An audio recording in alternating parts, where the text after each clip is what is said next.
This show is produced by the Hartman Media Company. For more information and links to all our great podcasts, visit hartmanmedia.com.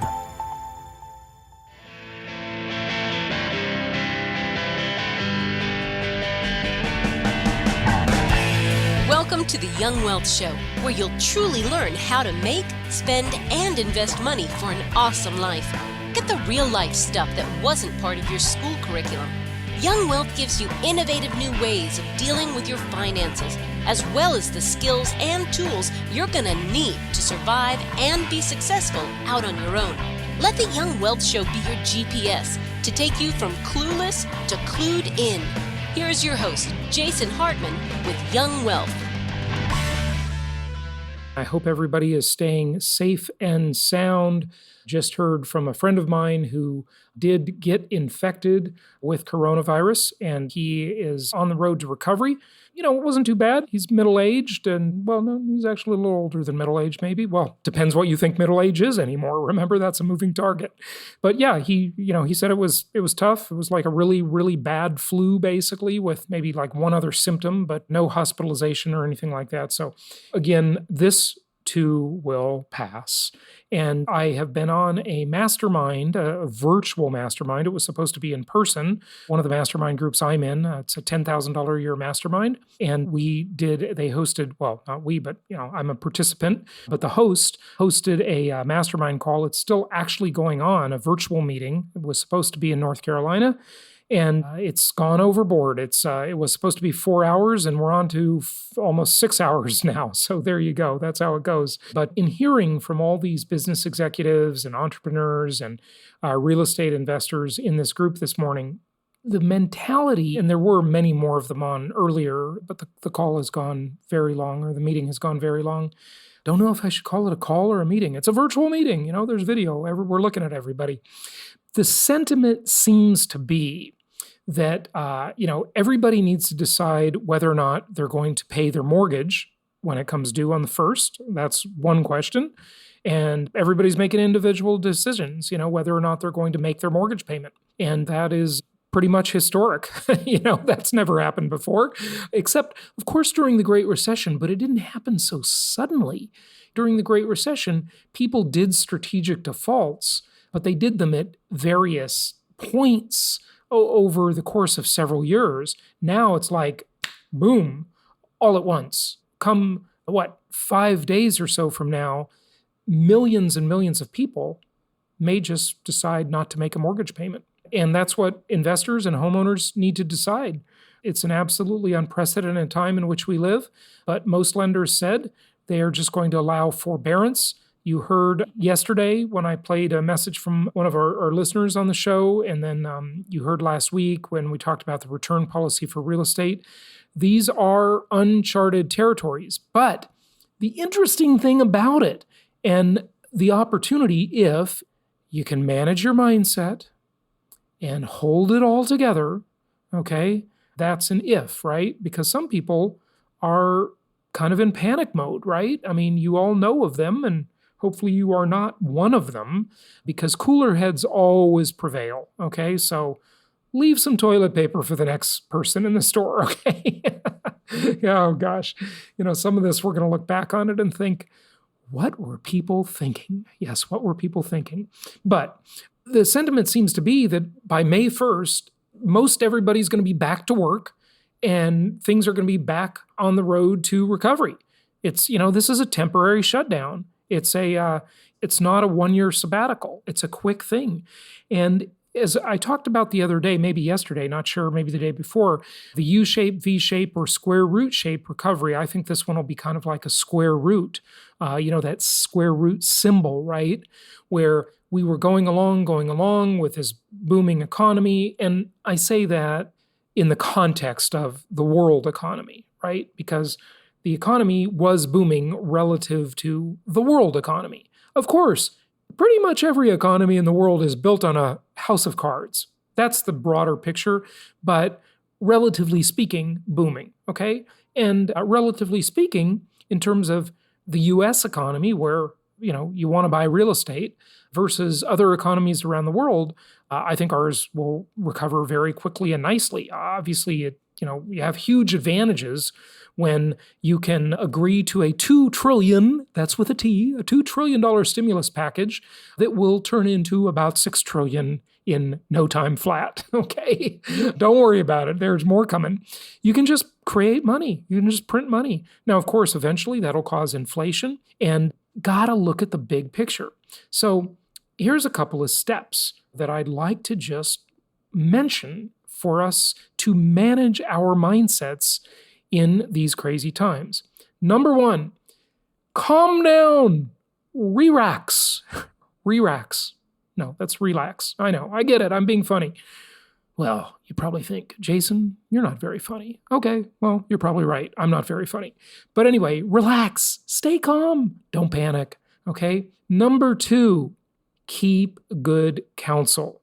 Okay? Decide what you are going to let influence you.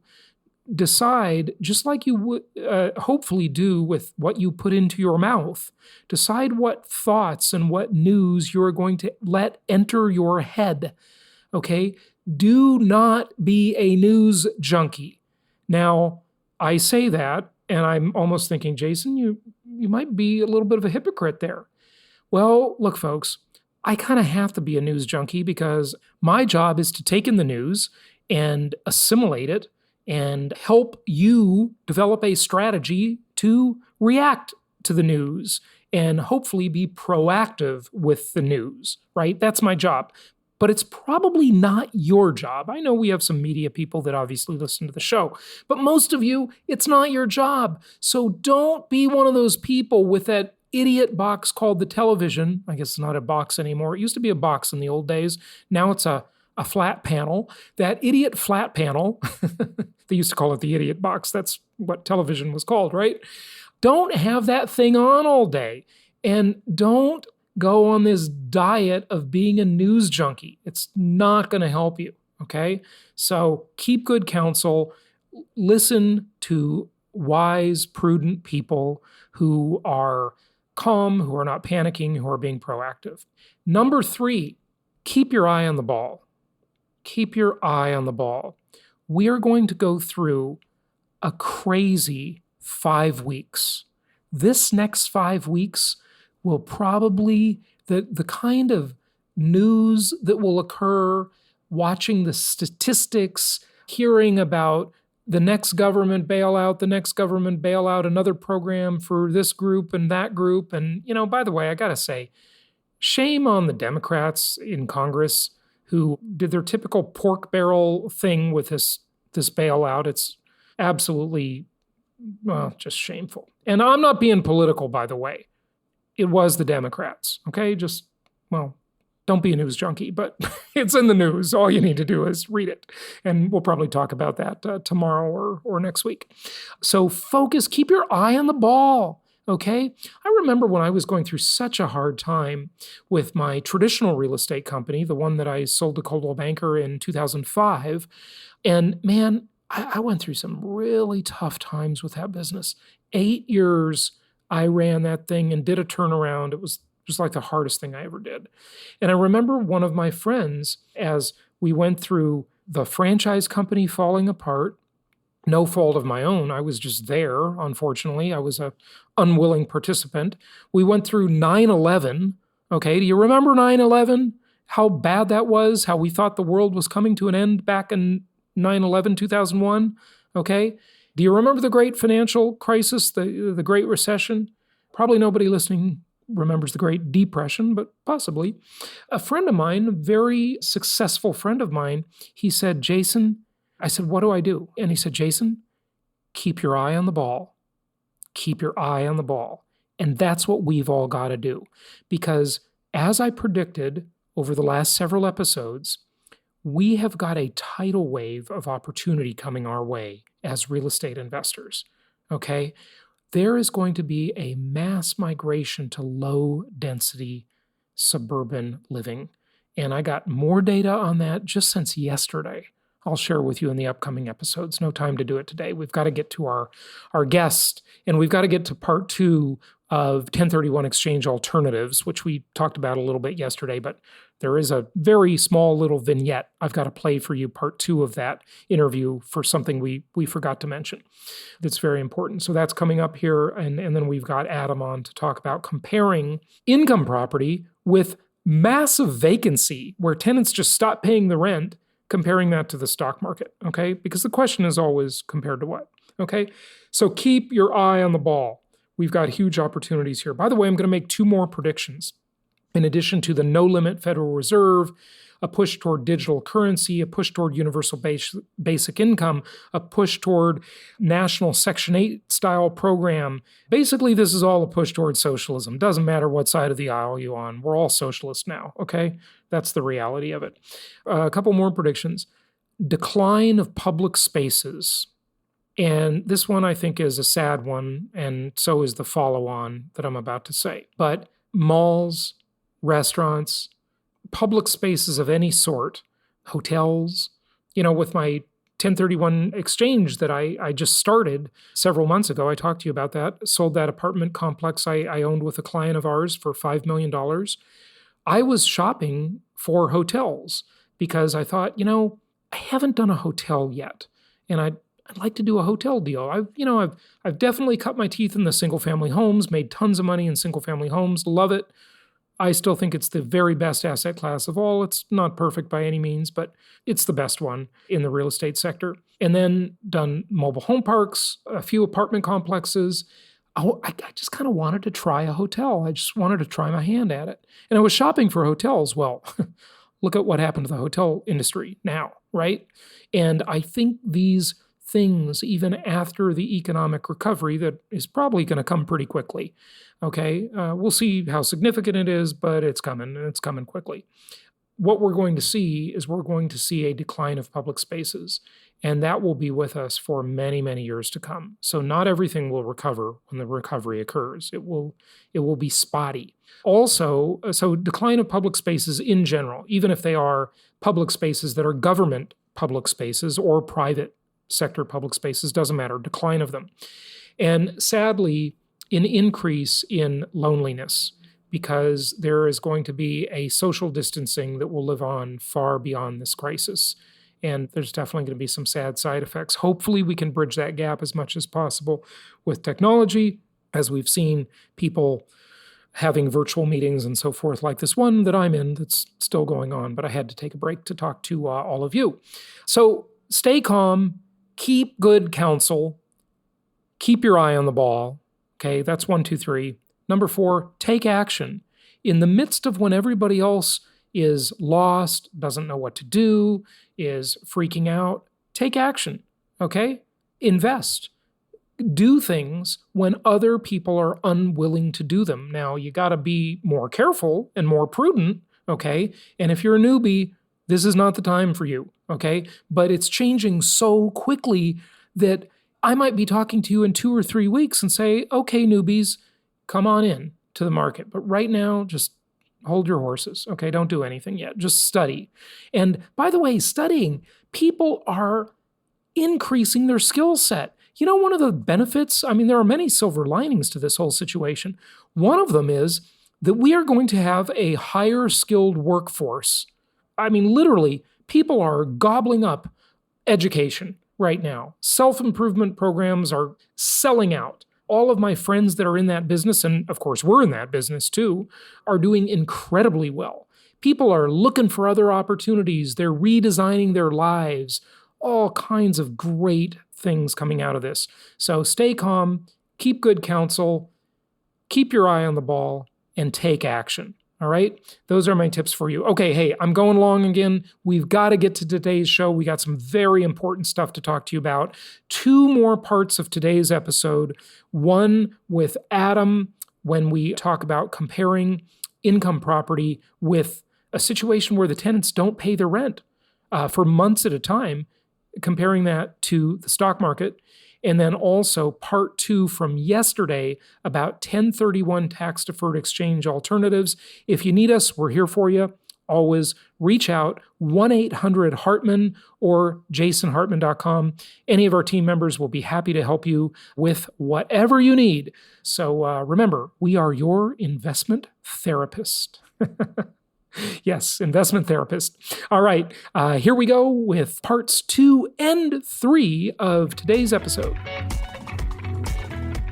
So Adam is back with us. You haven't heard him on the show in a while, and he wanted to come on and talk about an example comparing a property he and his wife purchased. I think it was about 2 years ago, maybe, he'll tell you. And he wants to compare that with the stock market. You all know we are in rather crazy economic times here, so it's good to keep things in perspective, and that's what Adam is here to help us with today. And of course, you can reach out to Adam through the website, jasonhartman.com, or at 1-800-HARTMAN, and he will help you with your investment counseling needs and a portfolio makeover. Adam, let's talk about this example. What do you have going on here? This is a property you purchased for $99,000, right? Yes, we bought it back in early to mid 2018. Okay. And it was like you mentioned, it was a $99,000 purchase. And the reason I'm using this one is just because, we talk about our bread and butter $100,000 house. Yes. And I thought, well, 99 is pretty close to 100. That's last right. I checked. So I'll give the general information now. So it was $99,000 purchase. We put 20% down, and we paid, with closing costs and prepaids, we're just going to round it up and say we spent about $25,000 into the property to begin with. Okay. Now, on the day that we paid our first mortgage payment, the Dow, and I'm going to use the Dow because people talk about that more than the NASDAQ or the S&P. It's not the best representation, but you're not going to hear CNN or Fox News talk about how the S&P did today because the numbers aren't big enough. It's not sexy enough. Mm-hmm. So the Dow was at 23,930. And the day that I looked at this, and when I did the comparison, we had just paid our mortgage payment for March, and the Dow was at 19,173. So the Dow was down 20% in those 2 years. Granted, probably 99% of that was in the last month because the Dow is down about 30% over the last month. But if you'd bought $25,000 worth of stock on May 3rd and held it through today, you'd be down 20%. Now, if you look at kind of the equity we put in, we're in a pretty good spot. But then I wanted to say, everybody I've been talking to who's looking at purchasing a home, their big concern right now is, am I going to find a renter who can pay my mortgage and who I can start cash flowing with? That was the main reason why I started. By the way, I want to mention something on that. I've already predicted that I think what is going on now is a prelude to either a universal basic income, a push toward that, and or a Section 8 style national housing program, a digital currency, a cryptocurrency that's an American-backed cryptocurrency, the one that will beat all the others, Bitcoin, whatever. It'll be the one that's mandated under legal tender laws, and or a national health care plan. Many of these things you'll like, Adam, because I know your politics, okay? Yeah. Health care plan, and I would think a jobs guarantee would be really good in this situation. But, well, this definitely is moving us toward a cradle-to-grave government that is much more involved in our lives, for better or worse. It's just moving in that direction. So that's my prediction.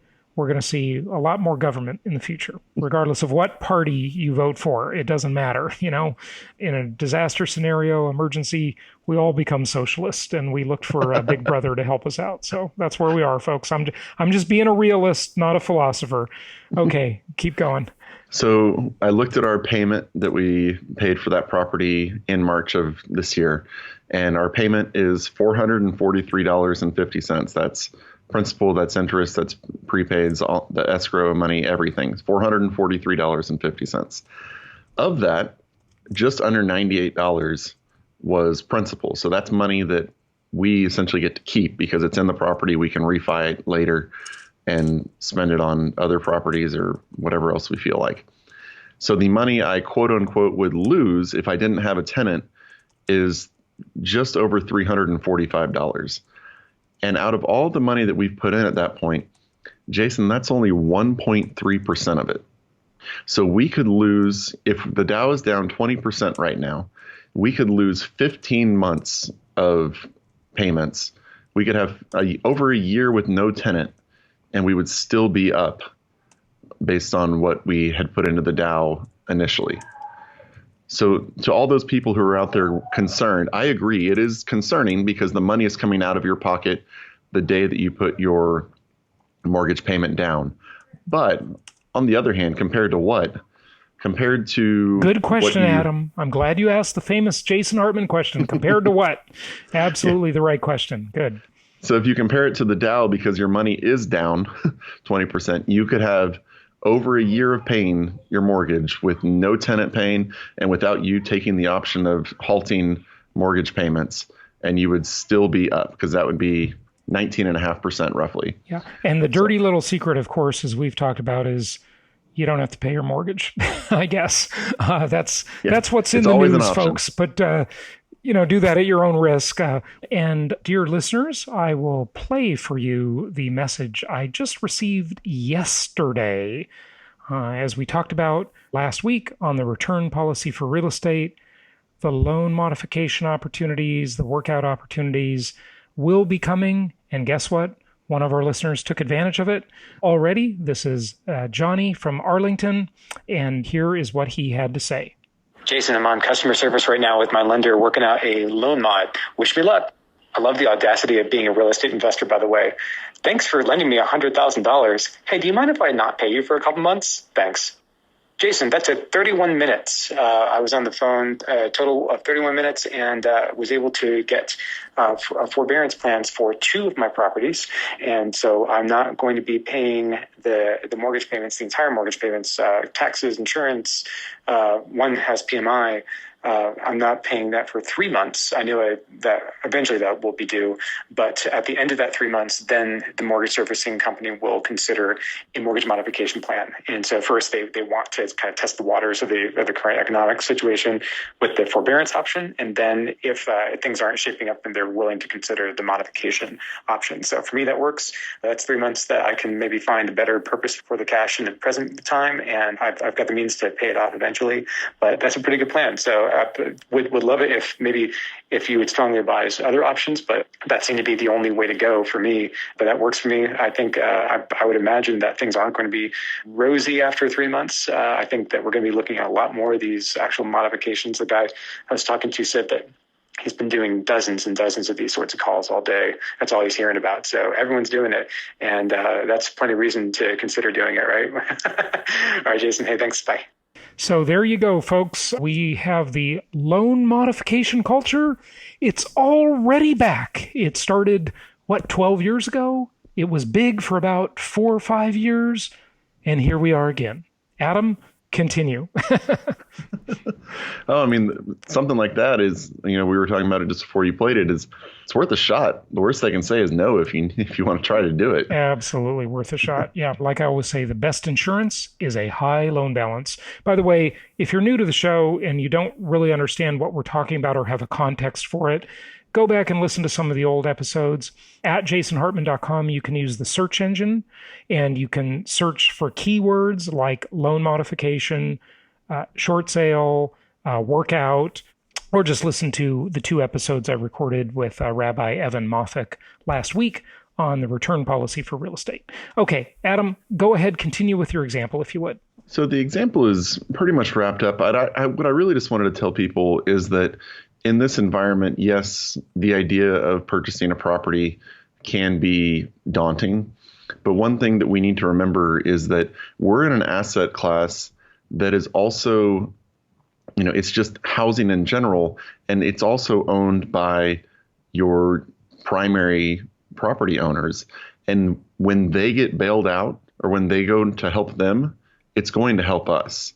So the United States government is not going to let your mom and dad or your son and daughter or whomever that is living in a house that they've bought, they're not going to let 90% of them lose their house because of a pandemic where they can't go to work. That's never going to happen. Actually, it's even more than that. Housing always has such a strong lobby behind it, and everybody in the economy wants to support housing. So you've got that going for you, real estate investors.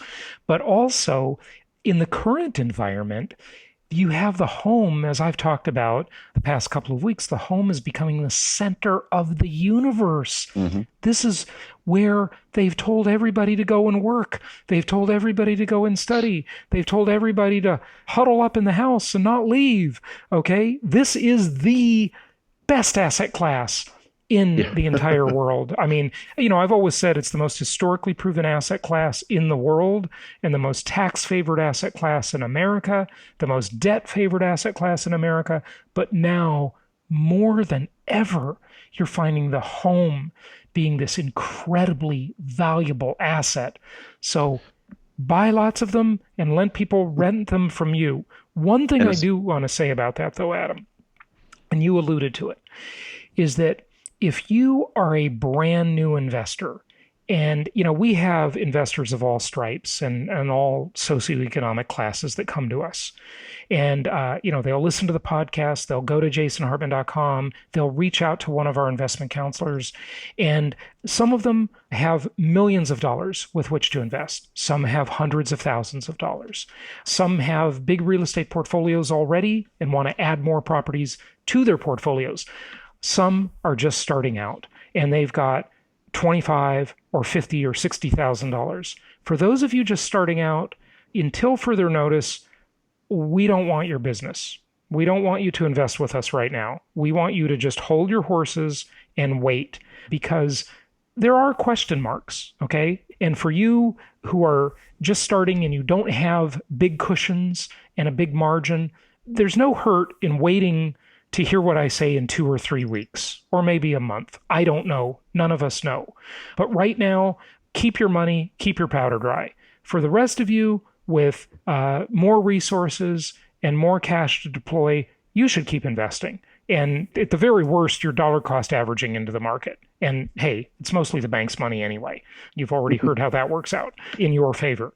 But yeah, I think that's the thing. Beginning investors should just cool their heels. I know you may be anxious, but by the way, I would change my stance on that if interest rates were really, really low. But oddly, Adam, and you just interviewed one of our mortgage affiliates yesterday, and by the time you hear this, I don't know whether you'll have heard that interview or not, listeners. But contrary to the way it really should have worked out, mortgage rates went up a little bit. So it's sort of counterintuitive. Anyway, go ahead.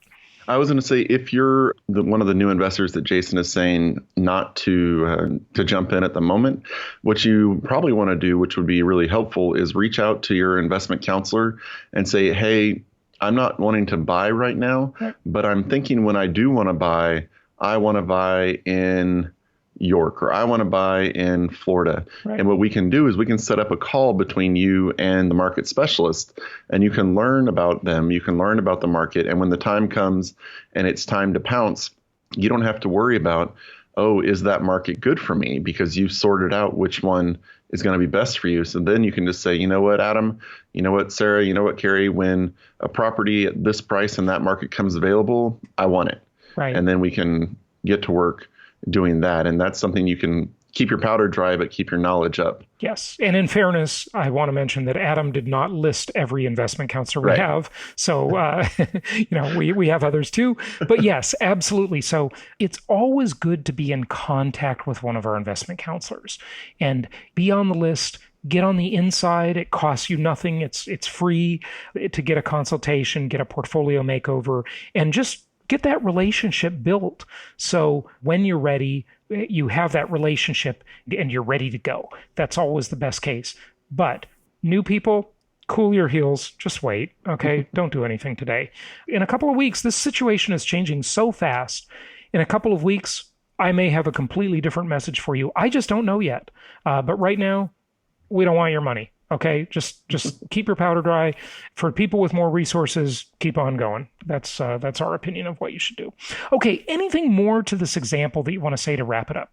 No, I think it just proves that, don't wait to buy real estate and wait. Right. Good point. The insulation you have is that you have this beautiful multi-dimensional asset class that really provides you with lots of options and lots of strategies where you can constantly adjust and adapt to the economy, the marketplace as you go. And that's why we love income property. Adam, thanks for joining us today. You can reach Adam or any of our investment counselors at jasonhartman.com or by calling 1-800-HARTMAN. On yesterday's episode, we talked a lot about the 1031 exchange, or 1031 tax-deferred exchange, I should say, alternative, and how you could use a qualified intermediary installment sale to potentially give you some great options instead of the 1031 tax-deferred exchange, which is also fantastic. I've done it many times, as I've said and talked about over the years on the show. What we forgot to do is talk a little bit more about that inflation relationship and how you can benefit from that, and talk a little bit about a present value analysis. So I've got Tom back with us so that we can wrap up the thought and kind of circle back to that. Thanks for coming on today. Let's talk about the present value analysis of this. Okay. Well, when we spoke, we talked about the beautiful thing about having the government's money in your hands for 30 years. So when you can defer your capital gains tax for 30 years, you're essentially holding on to the government's money for 30 years.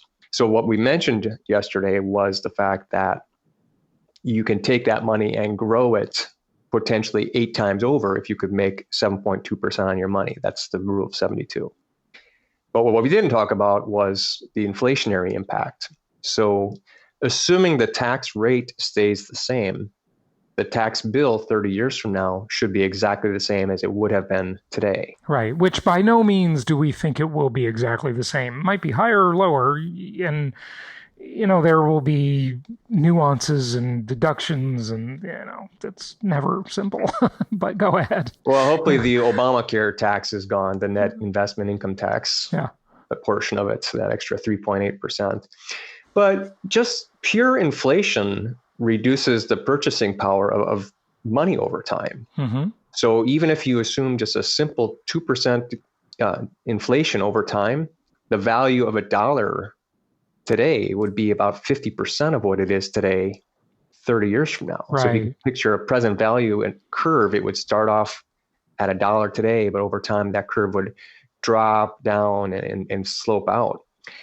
And the advantage, the reason I say that this present value of the depreciation savings by getting into a new property could be more powerful than the perpetual tax deferral on a 1031 exchange is that. Let me just circle that back for the listeners a little bit more. So yesterday we talked about how one of the wonderful things about this alternative, and of course, check with your tax advisor. There's more to this, okay?